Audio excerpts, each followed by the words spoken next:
Bonjour à toutes et à tous, bienvenue sur Génération XX. Je suis Siam Gibril, sa fondatrice. Dans ce podcast, vous écouterez des femmes raconter leur parcours, parler d'entreprendre, de carrière, partager leurs inspirations et redéfinir de grandes notions comme la réussite ou l'échec, à travers des conversations ainsi que d'autres formats d'épisodes comme c'est le cas aujourd'hui. Je vous laisse donc avec Clara Mollet qui va vous présenter les règles du jeu. Le monde du travail, c'est pas l'école. Il obéit à ses propres règles. Je m'appelle Clara Mollet et ce que je partage ici avec vous, ce sont tous les enseignements acquis jour après jour au cours de ma carrière. Bienvenue dans les règles du jeu. Ces règles qui sont partout, mais qu'on n'enseigne nulle part. Ici, on explore comment naviguer au quotidien dans l'entreprise, les défis du monde professionnel et ce qui est en notre pouvoir pour les surmonter. Très bonne écoute. Règle numéro 1, votre travail est votre travail. Ça paraît simple.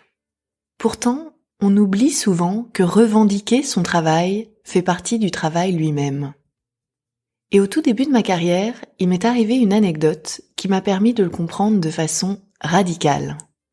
Je travaillais alors en binôme avec un autre trader junior que nous appellerons Jules.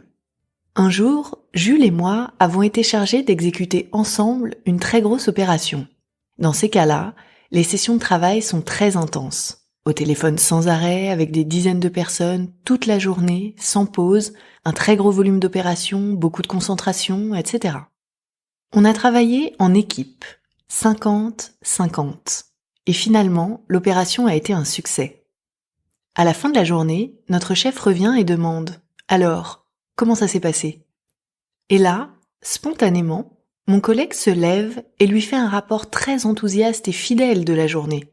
Le volume qu'on a opéré, avec quel broker, combien on a gagné, etc. Et moi, pendant ce temps, assise, car toujours au téléphone, je suis cette conversation de loin, en souriant et en hochant la tête, en signe d'approbation. Réaction de notre chef, « Bravo Jules, t'as vraiment assuré aujourd'hui. Continue comme ça, c'est bien. » Et juste comme ça, tout mon travail de la journée venait d'être effacé. Sur le coup, j'ai pas réagi. Je me suis dit que c'était une façon de parler, que c'était évident qu'on s'était divisé le travail, et que le mérite finirait par me revenir aussi tôt ou tard. Mais non seulement ça n'est pas arrivé, mais en plus mon collègue a pu surfer cette vague pendant des mois encore après. Votre travail est votre travail.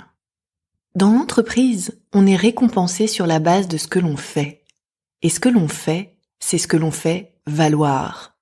Qu'il s'agisse de vos idées, vos initiatives, vos réussites, innovations, négociations, l'important est que vous soyez reconnu pour celles-ci, par vos chefs, mais aussi par vos collègues.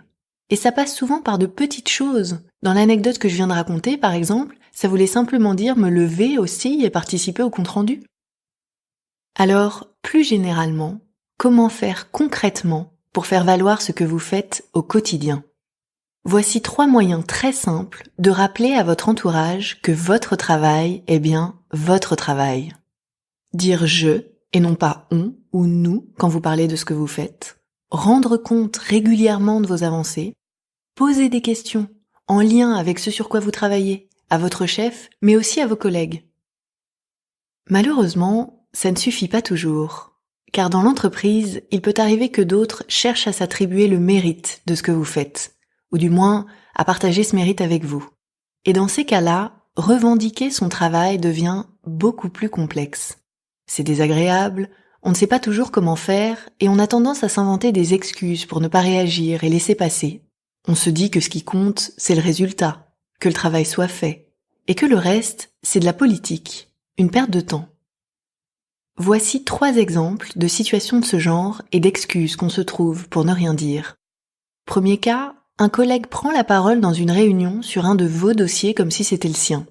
L'excuse. Il connaît bien ce dossier, ses conclusions sont bonnes. J'ai rien de mieux à ajouter de toute façon. Alors que vous pourriez très bien intervenir et dire « Merci beaucoup, je prends le relais à partir de là car c'est mon dossier ». Deuxième cas, un collègue prend le lead d'une réunion avec l'un de vos clients. L'excuse. Je ne vais pas lui faire de remarques devant le client, je lui dirai ensuite, c'est mauvais pour l'image de la société. Alors que vous pourriez très bien intervenir et dire Merci beaucoup, je prends le relais à partir d'ici car c'est moi qui suis en charge de monsieur M. Troisième cas, pour une raison quelconque, votre chef attribue vos bons résultats à vous et quelqu'un d'autre. L'excuse. Au moins, il sait que j'ai participé. Je ne vais pas tout gâcher maintenant en lui faisant remarquer que j'ai travaillé toute seule. C'est mauvais esprit. Alors que vous pourriez très bien dire « Merci beaucoup, j'ai beaucoup appris en pilotant seul ce projet ». Même si ces cas-là sont plus complexes, vous êtes légitime pour intervenir. Alors, ne laissez pas passer. Dites quelque chose, n'importe quoi, mais marquez le coup. À voix haute. Être performante ne suffit pas. Il faut aussi que ça se sache. Et il n'y a que vous pour le faire savoir. Votre travail est votre travail. C'est la règle du jeu, alors à vous de jouer.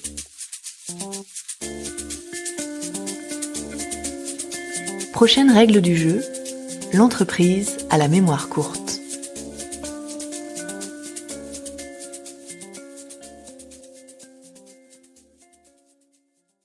Merci beaucoup pour votre écoute. Si vous avez des questions, des suggestions ou que vous souhaitez interagir avec nous, rendez-vous sur notre compte Instagram @GénérationXX et sur notre site internet generationxx.fr, rubrique Contact. À très vite.